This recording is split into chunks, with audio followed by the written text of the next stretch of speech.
Hello, adventurer! Have you come to the Grand Archive for careful study? Yes?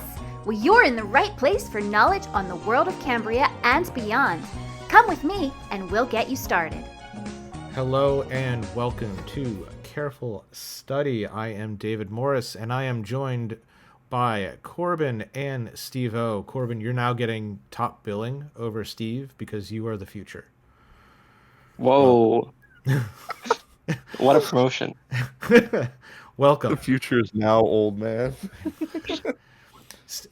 For those who don't know, Corbin qualified for the World's Gauntlet at Nationals, U.S. Nationals. Stevo did not. I suck. I got lucky. I'm playing a very tiny violin right now for you, Steve. That's fine. I was playing a violin for Steve the whole Nats because leading up to Nats, we were talking about playing Burst, and like every day Steve would message me and be like, "Aren't you worried about Windlocksum? Aren't you worried about Windlocksum?" And Steve got paired into like 3 Windlocksums at Nats. Mm-hmm. How did those games go, Steve? I lost every single one because their sideboard is 15 cards of Fractal Hate, and they draw it every single game. I mean, when it's 15 cards, yeah, you'd think they would. It's not fair. Be better. You gotta be like Corbin here and dodge them all. Yeah, it's easy. I'll get my bitching out early. I will say, of those 3 players that I play, well, 2 players. I played against Jet twice because day 2 you can play the same opponent as you did day 1. I played against 3 matches, and I lost every single match. Every single match went to game 3, and both Jet and I think his name was Kyle was telling me like they just literally high rolled the shit out of me. They just rolled the nuts on Fractal Hate, and it was absolutely disgusting. On top of that, every time they played against a different Fractal player, and I know this because I was standing or like in a table next to the one of them playing against a different Fractal player, they did not see it near as often and near as gross as they did against me. And both players acknowledged it, that they literally just high rolled me, and I was the only one that they were high rolling. It was really demoralizing. I think I was watching as you were playing Jet. I think it was day 2, and you looked like you were just like that laugh that you have when you know it's over. That like you were just like, and you're just like, there's a lot of head shaking at that point. Yeah, it was disgusting. It was ridiculous. Like, yeah. I would have been fine if they were doing it to other Fractal players, but the fact that they agreed that like it was just me, I was like, all right, I was never destined, which is fine because I pulled Corbin from the judge program and judge crap and turned him into a monster. Yeah, so much that you've turned Corbin into a monster that I'm going to join your program for the DTR season. I'm the next one in line. I ended up I did not make day 2. I was 4-4 on my Fire Suzaku. Unlike Seattle, I did not face all favorable matchups and just saw a bunch of Philo, which is superior to Fire Suzaku in many ways. So sadness. So you can be Mick to me now, Steve, and you're gonna send me through the ringer. You got it. Yeah. But since Corbin is the new face of the Careful Study podcast winners, why don't you tell us a little about your path to victory? I hear you lost game 1. Yeah. I don't know about new face. I think Steve's still going to hold that. Yeah, it was a weird day 1. I lost round 1, which I actually think was the first event, like big event, like Ascent Plus, that I lost round 1. I think every other event I've won round 1 and 2, and then just spiraled downward after that. But this one won round 1, or lost round 1 against Genbu. The submarine strategy. And then, yeah, just hit only favorable matchups all the way up. Even after securing day 2, played the next 2 rounds and won both of those and ended up on the day 7-1, which was kind of crazy. Yeah. In day 2, you had a You had a win versus main deck Taylor. That was a pretty tense matchup, but also a very fun one to watch because you both were kind of like yep. It was like a very quick ping pong match back and forth. Yeah, playing against each other so much, like also like it's more cordial than, playing against someone that you don't know and you're fighting for the top cut. Like we both know each other. We both also want the other one in there. So like even if we lose, we're still happy for the other person. So, and it's a fractal mirror. So whoever draws better is just going to get in. And that went to game 3, did it not? It did. Game 1 was pretty much our only close game where drug out for quite a while. Game 2, I high rolled Taylor like crazy, and then game 3, Taylor high rolled me like crazy. Well, it sounds like exciting gameplay. Oh yeah. So I think it's pretty fantastic to see how many people, not only on the main deck team, but also just on people that we've tested with, who not only made it onto day 2, but also ended up in the top 8. The top 8 for the nationals, we saw 2 Genbu. There was 5 Fractal decks, and then a single Luxem. So it seems like Fractal dominance all the way through. Steve, you had the numbers on the percentages on the conversion rates for Fractals. Yeah, it was 55 decks day 1, and then day 2 it was 14. So the conversion rate was like 28%, which I want to say is not the worst that we've seen. Like, not the worst as in, like, not the best. It's not the best that we've seen. But I it's think no it's Slime's pushing conversion rate. Yeah, I don't think it's a Slime's conversion rate, but it's definitely pushing the numbers for sure. And of the 14 who made it to day 2, I believe there was 9 of them who were all either on the same team or had been testing against each other using pretty much the same deck. So that's pretty fantastic to see just how much that kind of teamwork and that team testing, community testing, really helps accelerate people's game plans.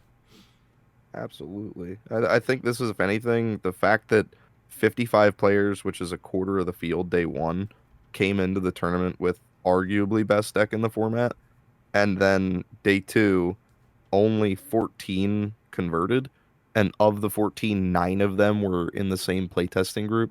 Like, that just speaks volumes to arguably how difficult the deck is and nuanced it is to play. Mm-hmm. Because I know a lot of people just go, "Oh, Fractals is so dumb, blah, blah, blah, blah, blah." It's like, well, sure, there's times where you create non-games with any deck, but at the same time, there's, like, the fact that 9 out of 14, like, over half of the day 2 participants were from the same team, and they're high-caliber players. Like, where's everybody else then if it's such a dumb deck? Yeah. There's all sorts of factors that go into it. Obviously, the amount of practice that you have on the deck, the amount of knowledge that you have on the field. Going into it, Steve, what you were worried about Win Luxem? You hadn't tested into Win Luxem, or were you just not on your radar? Oh no, it was on my radar. The deck just beats the crap out of Fractals. Like, good Win Luxem players just beat the snot out of it. We've been playtesting this, and we know this is true. If Win Luxem has Mystic Purifiers somewhere, some way, somehow, if they see them, you are not going to have a good time. And that's really what it comes down to, because the Win Luxem list has like 8 ways to bounce the dang thing. So, and with the addition of like a special tech, which is something I mentioned, and I'm surprised I didn't think of this. When Seattle happened, one of the first things I said was, well, Fractals being so good, like, you can literally change the meta completely by just printing a single card that reads effectively, blow up 2 Fractals. Turns out, when you have a Mystic Purifier on board and you imbue a Verticross Decree, blowing up a Fractal and then suppressing the Purifier and then using the Purifiers on enter, that's a single card that deals with 2 Fractals. And that happened to me 3 times. oof. It is disgusting. Yeah, that seems pretty good. That seems pretty good. Outside of the Win Luxem, did you face any other challenges? No. No. I mean, technically, like Wind allies, like if you want to get into the weeds of it, I did lose day 2. I lost to I had a win, and then I think I could have ID'd to get Gauntlet. I played against Caleb on unique allies. I just completely bricked. Like game 1 and game 2 was just ridiculous. I was really kind of on tilt at that point. And then my last game, which didn't matter, was against Vin on Fire Aggro, and we went to game 3, and I think I could have won that game 3, but both of us realized it didn't matter. Like neither of us were getting anywhere close to Gauntlet spots at that point. So, Right. But outside of like me on full tilt, I didn't really have any challenges. It was literally just Win Luxem. Do you wish you had played Win Luxem? Yes and no. I mean, like, I wished I would have just to see how it would have gone. And if anything, I wished I would have because I didn't realize how few players were actually going to play it. Like, that's what blows me away. People really hard tunneled in on Fractals, and I thought Win Luxem was going to be all over. But turns out the only Win Luxem players in the entire tournament were from the SoCal region and from the East Coast. Because a lot of people on the East Coast have been picking Corbin and I's brain about the deck that we've been doing so well with. And a couple of the guys from the East Coast brought it too. Like I think Win Luxem, there was like 11 decks the entire tournament. It was insane. I mean, we showcased last episode that it's not an easy deck to pilot either. So there's a lot of decision making behind it. So I'm sure that put a couple of people off from playing it as well. Yet you ended up playing all of them. Yeah, I know. Out of the 11 that were in the room, it's fucking ridiculous. Oh man, Corbin, like besides that first game versus Genbu, what were there any moments where you felt like, oh crap, my run's over, or were you pretty much just coasting the whole time? I was pretty much just coasting the whole time. I mean, like, I haven't day 2'd an event, so that was my only goal for this. So once I hit that, I really didn't care. And just ended up easy game. Yeah. Yeah, so you hadn't day 2'd, and this was the event to day 2, my friend. This was definitely the event to day 2. Yep. So we saw a lot of Burst Asunder making the top, and it seems that Weebs wanted to make a change because we saw something that we don't really see, which was an immediate ban of a card. So in the BNR update that they dropped on the 2nd of June, so it was a little over a week ago, as of this recording, the card that I think most of us knew was the problem for the deck, the Dissonant Fractal, immediately went into Category 3. What are your feelings on a card just immediately going to Category 3 like this?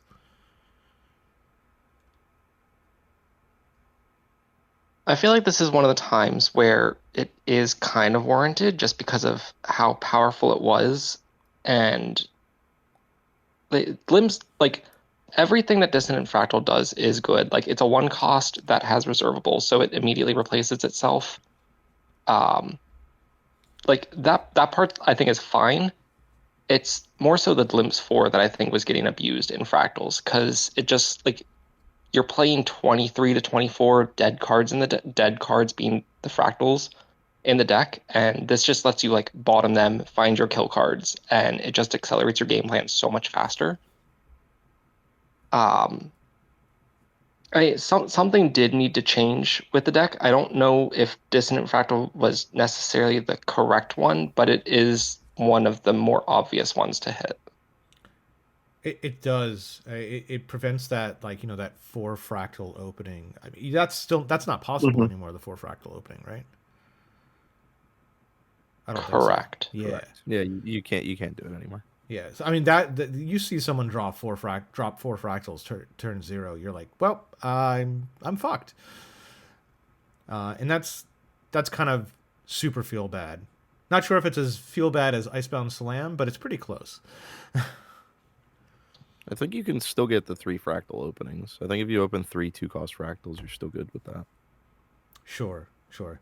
So without the glimpse, I think this just impacts Burst Asunder's consistency at this point. So there's more variance. And how do you think, what do you think is the best way to kind of like offset this ban? Because Burst Asunder is still definitely a very viable and competitive deck. I think the biggest hit is the fractal itself, because I think every other 2-cost fractal that we have enters rested, so it's not usable immediately. If we had another good 2-cost fractal that entered awake, I think that would kind of fix the problem. Just giving some other playable card to the deck in the fractal spot.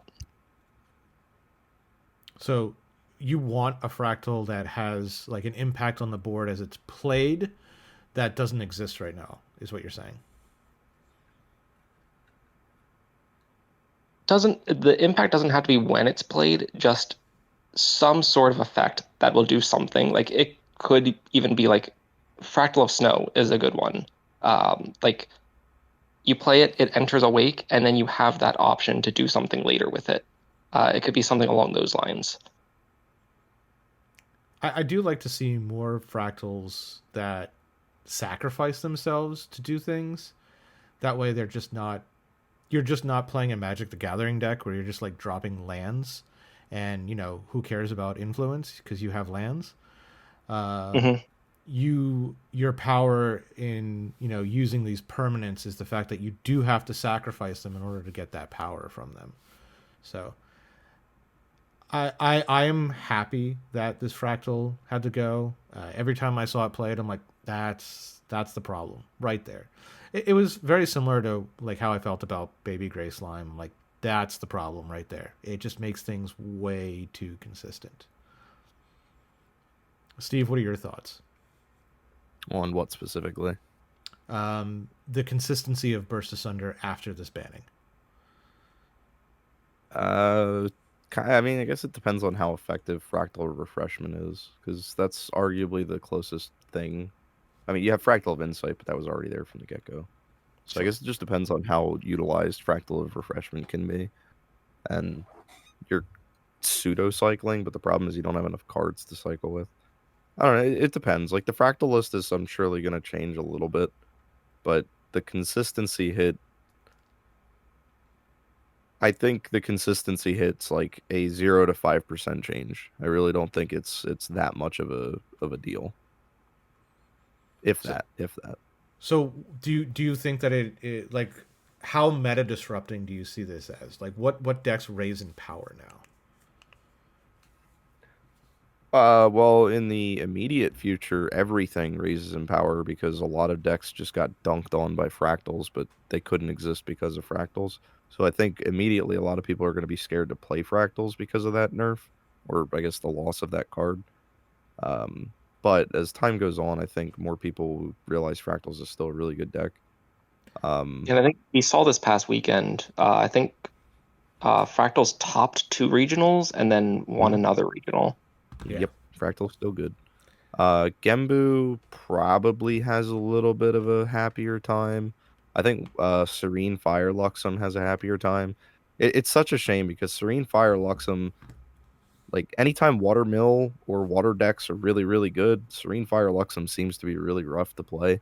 So anytime those decks take a hit, that deck tends to do a little bit better. I feel that it's going to be one of those things where there's going to be a drop in people playing it just because maybe they don't know how to approach it without this, or they have to think about their gameplay a little differently. So then you're going to see people dropping some Fractal hate, and then all of a sudden, hey, BA's back, and people are like, crap, I need Fractal hate again. So it's going to be one of those back and forth. It's kind of like whenever you have the fire deck that's doing so well, people will be like, oh crap, all right, Nullifying Lantern main. And then the fire decks drop off, and then they're like, all right, I can take out the Nullifying Lantern. And then, whoops, hello, I'm back. I was like, crap, I needed Nullifying. So it's that good tug and pull going on with that. So I'm very interested to see how much of a change this really like impacts on the meta. That wasn't the only change. We have a Lost in Thought moved into category 2. I think that's also very well deserved. I think they also moved Crystalline Mirror, didn't they? They did. Yes, They Chris also Pine jump from 1 to 2. Yeah. Yeah.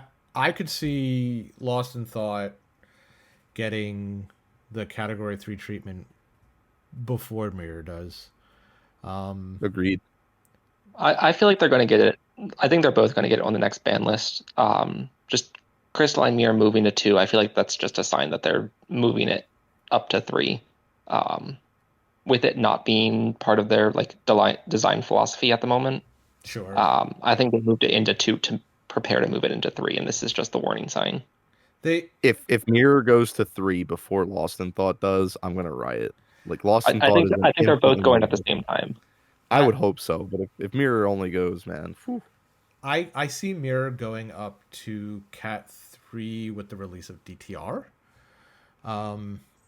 Just as like kind of like because both Crystalline Mirror and Lost in Thought don't seem like immediate needs for banning, whereas Dissident Fractal was something that they didn't want to see the dominance that BA had. Both of these have issues. Lost in Thought being essentially a 0 cost card that makes Frostworn super awesome, and sometimes the Turtle super awesome, is problematic. Whenever you have like 1-for-1 cost cards that also just give you card advantage, it's kind of obscene. Especially if you're playing a Burst Asunder deck where you're just tapping lands to get that card draw, so you can just refill your hand from pretty much next to nothing if you have the float. So I don't expect them to design a card like Lost in Thought again. Either there's going to be something that's like double X, or if it got float, it'll be a class bonus float, or an X plus Y type of situation. But just a straight X, I think, is problematic without any type of class bonus attached to it. Or, hear me out, we just stop making cards that interact with floating memory because the game is designed on floating memory not being abundant in the graveyard. Is it? I still will stand by the statement that like mill in general in a game that has floating memory as a mechanic was a horrible idea. It is a balancing nightmare because you get cards like Lost in Thought. Yeah, well. Or Stratagem. Or Stratagem. Yep. The only other Cat 2 card is Chalice of Blood, just sitting there waiting for the day where Jin wrecks house. Not today. Jin's gonna have one good event, and that shit's going right to 3, dude. And we did get a Cat 1 edition with the Merc Blade. Kind of honestly unexpected for me, but I see their reasoning as how versatile it can be. And it very much limits their ability to do things with, future cards, just because being able to pull that out of your material deck fairly easily, and if you have more cards that, sacrifice a weapon or throw a weapon, it's just that there's a huge burst potential there, or any other type of interaction with those weapons. So I'm going to steal our local Justin's thoughts for that one. Oh, yeah. Which I really like this. He said that Mercblade should have been a wind element regalia. That really fits the theme of wind, like materializing stuff. And then I like Mercblade like as the assassin theme too, like using a prep counter and bringing out a weapon. Like it's on theme for the class. It's what the class wants to do. I understand the other, like pulling out like a hidden dagger to stab at somebody. I like that idea of it being wind. I think that actually makes more sense. It limits its versatility. I mean, FISA can't take advantage of it in that instance. Yeah. Hey, I mean, and we got to mention a Justin again because the Justins complain when we don't talk about them. so just to keep this in mind, by the way, Yeah, um, this card is a year old. it is a year Uh, old. FISA is not the reason this card is on this list. I think Oh this card is no, on this list because they're realizing other decks are going to start abusing it, like Windluxem. I am sure there's that and potentially future cards that they have either designed or are designing now that they see Yep. are going to be problematic. Anytime a card says materialize from your material deck outside of your materialization phrase and it's borderline free, it's probably a good card. I think we have 3 cards on Cat 1 now that basically read the same thing. I mean, we did also start seeing some more cards that specifically interact with things activated from your material deck outside of the materialization phase. So they're definitely keeping that in mind. While they're not seemingly all that powerful right now, they might be in the future. Mm-hmm. And I know I didn't put this on the notes, but we had an Alter release. We didn't talk about Alter. What was there to talk about, Alter? Not a damn thing. Exactly. There's I like think this is weaker than ALC Alter because at least ALC Alter had Vanny 3, which was And pretty Frozen good. Dismissal. yeah, Oh yeah, Frozen and Dismissal. dismissal during slime time. Oh my god. Well, we did get the robot counterspell. That's okay. I think the robot counterspell is the single most important or impactful card in that entire set. Yeah. Yeah, There I were think the other notable ones are the Baby Gray replacement and the Korhazi Outlook replacement as well. yeah, they're okay. But they're not an immediate meta impact, but they are cards that the deck's lost, and this gives them their replacement. Yeah. Oh, hey Steve, I heard Tony got some new cards. How do you feel about those? Yeah, they suck. What about it? What do you how do you feel about Hector? Heck, it's a bad card. I saw you trying to play him. You borrowed my Hectors. And then you threw Yeah, him it back at sucked. me. Yeah, because Unsleeve. Unsleeved, yeah. yeah, unsleeved. He didn't deserve it. He didn't deserve a sleeve. Yeah. Yeah, he seems really rough to play. Just the fact that he had to imbue Neos. Like, do I really want that many Neos cards?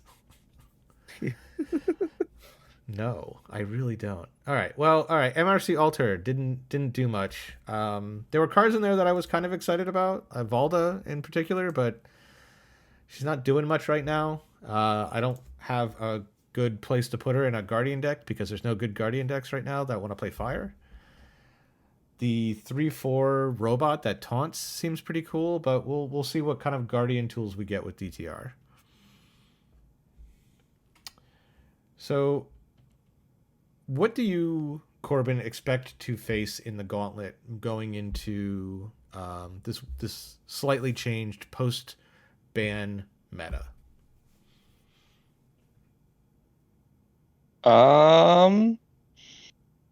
Probably a lot of Genbu and Windluxem. Like, So, I just closed out of Fractal of Insight. I had the event open, just looking at what players played at Nats. well, do you think Gauntlet players are going to be shied off of Burst Asunder at this point? I feel like that's one of the things that's going to be harder to predict. I think it's like, I'm just going to call it the Steve problem. If they think they're going to run into a bunch of Windluxem, then that might scare them away. Because there were quite a few Windluxems that qualified for Gauntlet. So, and we've seen those same players playing Windluxem all season long. So there's a good chance that they'll probably be on Windluxem for Gauntlet, which would at least make me hesitant to play Burst in Gauntlet. So is your plan to do the same thing that you did at Nats, which was just, dodge? Yeah. Yeah. In a perfect world. Yeah, it's a good plan. It's a good plan. Do you expect there to be a rise in anything that we didn't see at Nationals? Do you think that there'll be more allies or possibly even some aggro going on in? I feel like Wind Ally is always there. I don't expect much aggro though. mostly because like we're at the point in the season where aggro just isn't performing as well, and also with You're how telling much me. Genbu there is. Yeah. Yeah. So I'm looking at, like, if we look back at Nats, you see that overall there was a fair amount of aggro decks. There was, let's see, 40 aggro decks. And do you know how many of those fire aggro decks made it to day 2? 3. That's not good. Not at all. No, that's not good. That's really bad. Um, the best day 2 continued to be, yeah. It was, like what we said, was both Fractals and Luxem. So those were the best conversion rates, followed by Genbu as well, with a smaller one, but all the Genbus that made day 2 did really well. I don't think there were any in like the lower half of day 2. I mean, Genbu won the whole thing too. Yeah, I mean just the Genbus that converted. Sure. Here, I think the lowest Genbu placed 32nd in day 2. So Genbu seems like a pretty strong bet to see a fair amount of at both the Gauntlet and at Worlds itself. Yeah. Especially like some of the players too, like just like Winlux, and the players that have been playing Genbu have been playing Genbu all season. Like Superior, I know he's topped multiple regionals with Genbu. I think Joe Facha has as well. I believe that's correct. It's always nice when you see that people have their pet or favorite decks that are just, are really strong, and you have those people who are almost like the professional player, playing their preferred and favorite deck. He was so excited. I don't know if you saw him like run through the convention center after he found out that he was making top 8, but he was very excited. Well earned too. Well earned. Steve, are you expecting to see? I mean, I know that you're not in the Gauntlet, but I assume you're expecting to see a fair amount of Genbu. Yeah, no doubt. Yeah. If you had to take Steve's bingo card has Genbu, Winluxem, Fractals, Allies, and shoot, what was the other one? Oh, Serene Luxem. I think I think Serene Luxem and Astra are like the underdogs. That's you funny. might see like Bailey play Astra and Bob play Serene Luxem, and there might be like 1 or 2 other players that pick it up. Well, they're both in Worlds, not Gauntlet. Sorry, Worlds event. I'm looking ahead already. Sorry. We're looking ahead, Corbin, for when you just run right through the Gauntlet, and then you take your spot in Worlds proper. As far as I'm concerned, Corbin's already better than half of the people in Gauntlet because I've seen what some of the people that got Gauntlet are. Oh man, Steve with your shade. Listen. I'm hyping Corbin up. He's got this. He does got this. I mean, we don't even know if there's going to be a full 32 roster. Like, I'm sure there's people that aren't going to put the money forward to travel because Gauntlet players do not get paid travel for this. Right. So you're like your EU players, your SEA, your OC, like all those players that got Gauntlet, as few as they may be compared to the North American represented side, a lot of those players may not show just because I think that I heard it costs like $2,000 to even get here. It is like not just cheap. for the hotel, the flight, all that jazz. Yeah, I think Europe to California is not cheap. No, I think they're like exact opposites of the world. Yeah, so that is something to consider as well. What number of people from the Gauntlet, remind me, get into Worlds? 16. 16. Okay, so which is why 32 is the baseline. We're hoping for 16 people to show up. Yeah, just 16. Yeah. So Corbin just automatically rolls in. No, 17. I have no doubt we want 17 people just to make it funny because there has to be a bubble. You know that's going to be me, though, so Yeah, I was don't do gonna say that. Corbin will be the bubble then at that point. No, I'm so good at bubbling. No, you won't be the bubble because Taylor isn't there to bubble you out. That's true. Nor is Dan. But that's Dan's job, yeah. Dan won't be Dan there. will just cast or curse you. Yeah. He will cast or curse you. So with that, Corbin, I sincerely say that you are such an exceptional player. You have one of the most difficult poker faces to read that I have ever played against. It always seems like you're just so deep in thought, and you are just like blank whenever I'm playing against you. I can never figure out what's going on when you have nothing, when you have it, and I'm just sitting here. I can't read this man at all. You are an excellent player, and you're going to make it all the way through. I have complete faith in you, sir. Not to mention I had the best trainer standing behind me. That belt cracks. Cracking the bell. Don't worry. He no longer has his attention on you. It's all on me now. In all seriousness, if I like start working with David as much as I've been like working with you, Corbin, if David ends up next Nats getting Gauntlet or higher, dude, I'm look, man, I'm Master Miyagi, okay? Not only are you Miyagi, but you're gonna have to start charging, I think. Yeah, right at that point, like come to Steve's dojo. I mean, that's like the best promotional material you can get. Like you've trained 2 people, both those people made Gauntlet. Yeah. $500 in this Gauntlet spot's yours. Yeah. You gotta get me and Nicole in there. Gotta get us both. We're getting there. Yeah. We're getting there. She needs more practice. She's getting a lot better, but she needs more reps. She's playing more complicated decks, and she needs more reps. And I need to stop playing fire aggro. Got it. Yeah, you need to.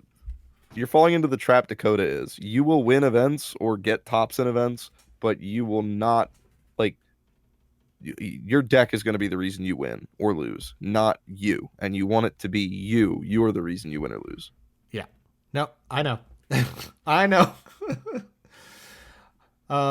Speaking of going into some kind of intense training session, I believe that you have another play session for us, kind of like a minor deck tech, and a play session of Burst Asunder into Genbu. I believe you dragged Mitch into Tabletop Simulator and you played a game? Yep. Yeah, we played a couple games. I tweaked the fractal list. I removed the dissonance because obviously they're banned. And I put 4 fractals of refreshment in their place. And then I switched. I pulled out 1 John Yu main and 1 Captivating Opulence main, and then 1 Lost in Thought. So I was down to 3 Lost in Thought for 3 Gildas. Because I kind of wanted to go back to Gildas just because Gildas felt fine. I think the lists with Gildas need to be revisited because I think Gildas is a slight edge in certain matchups like Allies, which obviously now have Clarent, which is really hard to get over, and also can pose pretty decent problems against Genbu because Genbu has 2 ways of beating Fractals. They just have it and you don't, or they just go wide with like Terrapin Turtles, Frostborn Paladins, like the usual Sylvie Nico stuff that we're used to seeing. Right. And Gildas deals well with that. I will say that I was like a very happy aggro player when Burst Asunder removed Gildas because I was like, yes, thank you. Because it was a much better matchup for me at that point because Gildas was a pain in my ass. Yeah. A lot of people still seem to forget that Gildas pretty much reads deal 4 damage and prevent at least 3 damage going to your face. Yeah. Because your opponent is going to have to deal with it. All right, well, let's get into some gameplay here. If you're joining us on our audio podcast, this is your cue to go to our YouTube page and watch this wonderful gameplay. If you're not already subscribed, please make sure you do, so you get every single one of our podcasts, which are now always going to be in video form on YouTube. With that, let's start her up. So this is actually game 2. Game 1 was like a non-game for both of us. So game 2, I don't think we played sided. I'm fairly certain we didn't side.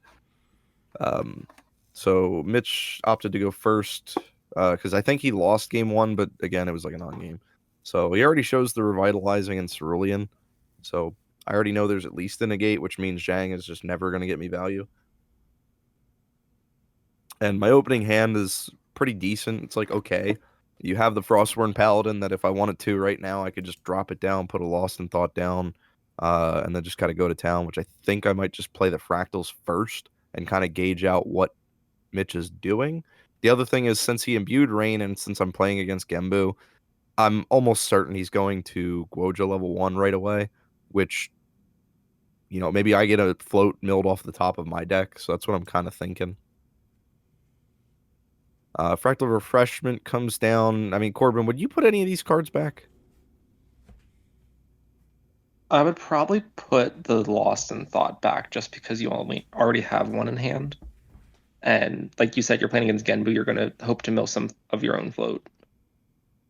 I would agree to an extent. Like, I'm 50-50 on it because the argument in my head is I want to keep at least one Lost in Thought because obviously I'm going to get milled by Genbu, so I want to, capitalize on that. But if I don't mill any float in the near next 2 to 3 turns, any of my cards that utilize float are going to be a lot harder to activate, like in the case of this Frostborn Paladin. So by actually keeping it, I keep the Frostborn Paladin pretty active, and I keep an extra Lost in Thought to banish any float. Or at least that's my thinking of it. Which kind of does pay off because I mill a Fractal. And already Mitch is off to a freaking racing start here. Milled a Seaside Ringleader, milled a float, has a cow out. He's already at 3 freaking quest counters. Like, I'm over here thinking, holy moly, I gotta put the pedal to the metal here. We just go for a backup charger play because I have the Fracturize. Early on, actually, I think this is like one of the turns where I kind of royally screw up. Or at least not royally screw up, but just make a pretty wild decision. So against Gembu, nullifying Lantern is a really good card, and being able to fracturize it is even better. I believe that I am right now trying to figure out how to balance Gildas, and then I just give up on it, and I just start vomiting fractals, or I just fracturize the power cell. It is an extra fractal. It puts float in the bin. It's obviously a +1, but I think it's more important to hold on to your fracturizes for the Lantern, especially when they try to Unbroken Mustang it. So at this point, I have to kill the cow. I think this is the probably best line, is just play the Paladin, deal with the cow so he doesn't get quest counters as quick. And right now, I'm just terrified of Turbo Gembu. So I think my next materialization should be like Grail Lantern. I think you would agree with that, Corbin, right? Yep. So I think next. I've also found versus Genbu, they will always respect Grail Lantern. So if this was game 2 or 3 and you Grailed Lantern in game 1, you could get away with grailing something else, and they're gonna play it like it is Lantern. Oh, then you're gonna like this next turn, dude.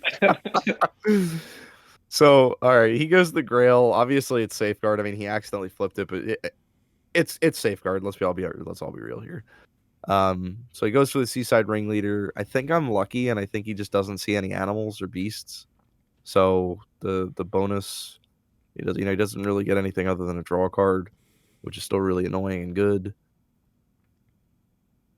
Dude, can you imagine if Seaside Ringleader herself was an animal because of the dolphins? Kind of crazy.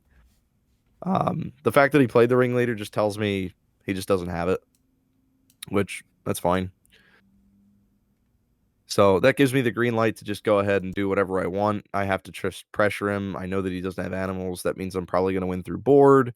And this is where my brain just goes to freaking Narnia, man. My brain was doing 3 different paths, playing Baldur's Gate in 3 different routes here at the same time. My first thought is I have a Zhang. Let's Grail Scepter of Fascination, kind of force out a Cerulean Decree. My next thought is, and we rewind this like a good bit of times. My next thought is, let's go Grail Wand, because we're playing for board and I need to protect this paladin possibly. And then finally, I'm just like, I realized, oh no, I need to go Grail Lantern because he's already got like 5 quest counters and Gembu's coming out next turn basically. So right there, I just switched it again. I went from Scepter to Lantern. Also because I have a Fractals in my hand. And I think by the time I swing with the Paladin, I switch it to a Wand. I'm pretty sure there's like 5 minutes of me thinking about this decision too. How do you feel about Lantern specifically into Fractals? Because like playing as Dao Chan, you're level 1, you have 19 health. Like if Genbu gets fuged, it's still hitting you for 9, which is half your health. You have to, because you don't get one shot. That's a good point.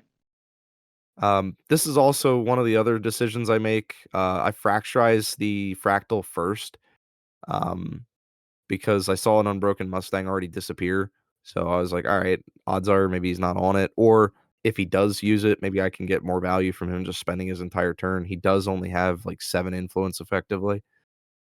And this is where I'm balancing Gildas, just doing Gildas math, and I'm like, okay, I now have a Paladin and I have Gildas. Like, we are winning by board, like no questions asked. And at this point, I had Gildas in my hand the whole time. The thought occurred to me like, shoot, why don't you just put Wand under Grail?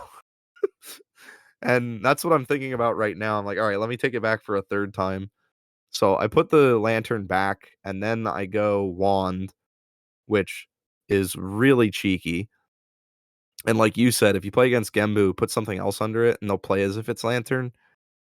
So you would agree at this current board state, like Wand is phenomenal. There's not enough Fractals for a refracting missile, and if an ally comes out, it's not going to kill anything. Yep, Wand is really good here. So we deal with the ringleader. Gildas goes to face. We hold up 3 in hand. I think I know for a fact. The reason I didn't play the Zhang first for the pot of greed effect was because I knew he had a Cerulean. So like obviously that was never going to happen, and it would have just stunted my entire turn. So this Zhang is probably not going to see play until the next turn or the turn after. Mitch, being the madman that he is, just rips a conniving plans, because his argument was force you to flip the Grail, which I would be okay with flipping the Grail, because that means I blank a card, and then next turn you're spending literally your entire turn to play an Unbroken Mustang. So right now we're just kind of having a little bit of a discussion between. By the way, David, you can set this playback speed to like ×2. We're just having a long bit of a discussion on like what the right line was. It's set to 2 now. Oh, cool. But yeah, we're just having a quick back and forth as far as like what the correct line is and why Mitch thought that, which I can agree to an extent, because I did just play a Fractalize, which again, very well could have been the wrong play. I think it was a little greedy doing that. So this turn, the Grail turn, the Fractalize turn, like that is the most pivotal turn in my opinion in the entire game. I think as a Fractal player, you should be thinking what you can utilize with Grail and how complicated things can get as far as what your win cons are. Because right now I've got 3 Fractals, I've got 1 Shimmering Refraction, and I'm already thinking I have to win by board. I think a lot of Fractal players would not recognize that and not think to put Wand under there. And putting Lantern under there is not necessarily bad. It's just, let's say that my opponent next turn goes for the Ringleader and then plays a Terrapin. If you didn't put Wand under there, your Gildas is dead and you lost a lot of pressure. And you can't kill that Terrapin with just a Frosthorn. I mill a refusal from Genbu, which is a little tragic, but we're still chilling. Mitch did not play the Ringleader. He just flips Genbu. And at this point, Genbu is going to start trying to hit stuff. I think he swings into the Gildas. And this is where I think I had everything just wrong from the get-go. Because how do I kill Genbu? Genbu obviously goes sideways to clear my ally, which allows Frostborn to hit his face.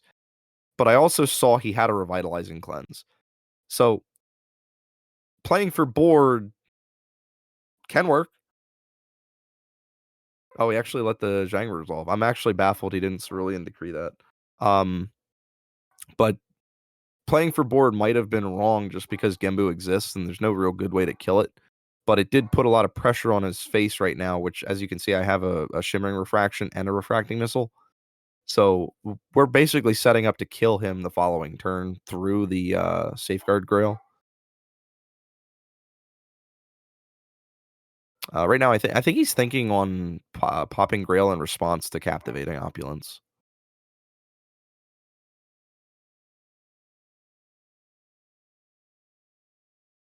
Yeah, so he pops it before the Opulence comes in, so he doesn't have to pay for it. He's still gonna have to pay for the Safeguard. Oh, that's why he didn't Cerulean. He wanted a Revitalizing, and he shows me another Revitalizing and garbage. The Lost in Thoughts are pretty cracked because of all the float. But this game to me looked like it would be going the distance. The only way that I would be winning this at this point is through the Burst Asunder, which I believe I get there. But only having 3 Fractals is kind of slowing me down here.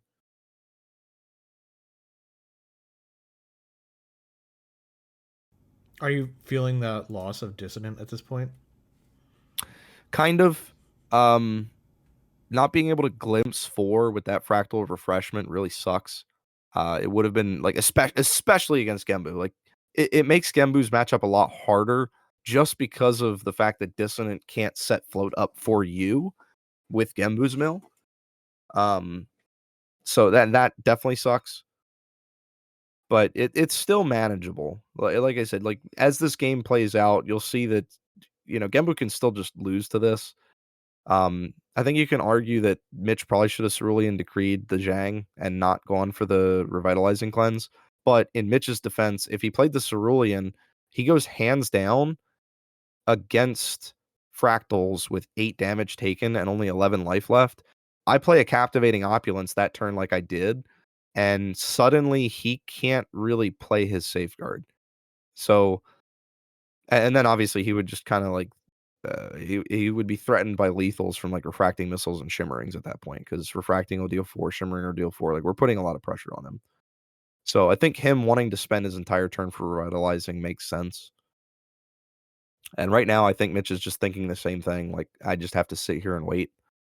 I don't think he has Fugue, or if he does, he's respecting that Lantern might be under Grail.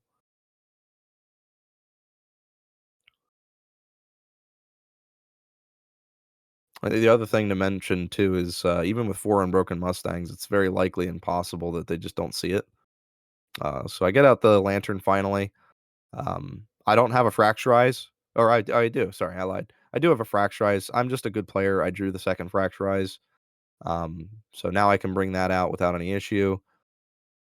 I play the Zhang, draw 2. He again does not negate it because, again, look at his hand. If he were to negate it, he would only have 3 in memory, or sorry, 3 influence left, which means he's just playing a Safeguard Amulet and he doesn't want to do that.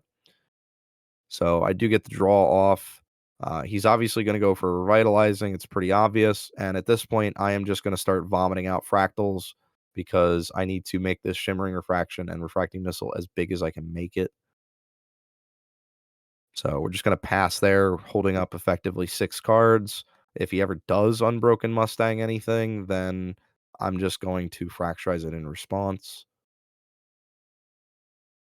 And if need be, I have a draw card under Grail because Wand of Frost always draws if you're Cleric.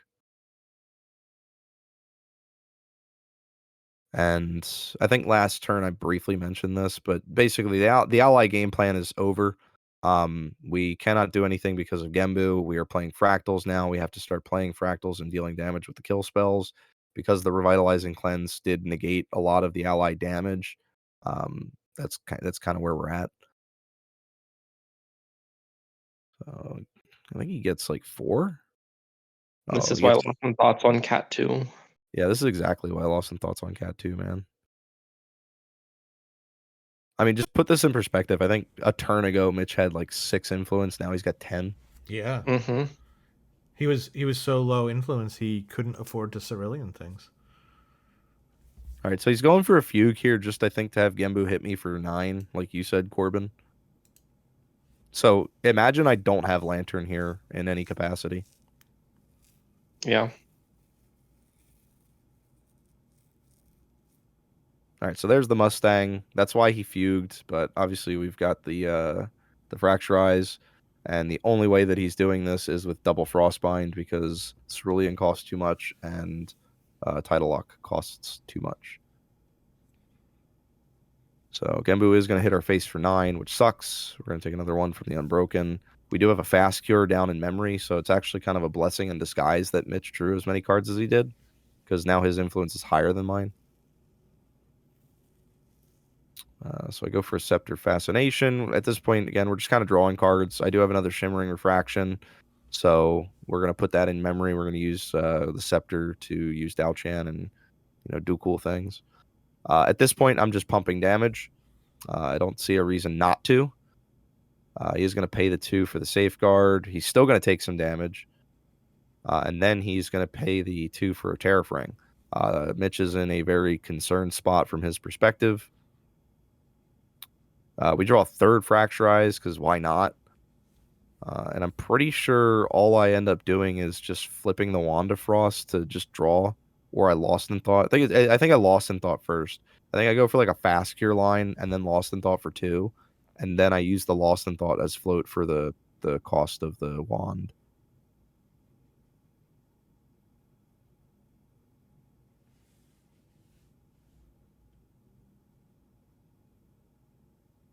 Any True Spells is doing 7 now. Oh, okay. Actually, I just play a Frostworm Paladin, play it safe. We have the Refusal. We pay 3.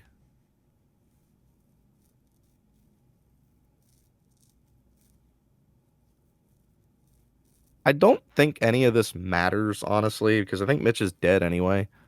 I think what you could have done this like 8 ways to kill him, but basically you just play the Fractal. It goes to his turn, and the very first thing you do upon his materialization is you just play Refracting Missiles and then flip up the Shimmering Refractions, because I think that's lethal.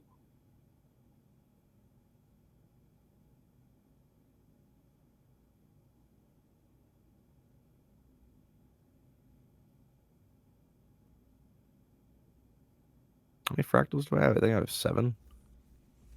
Yeah, so Shimmering and Refractions are dealing 8 each.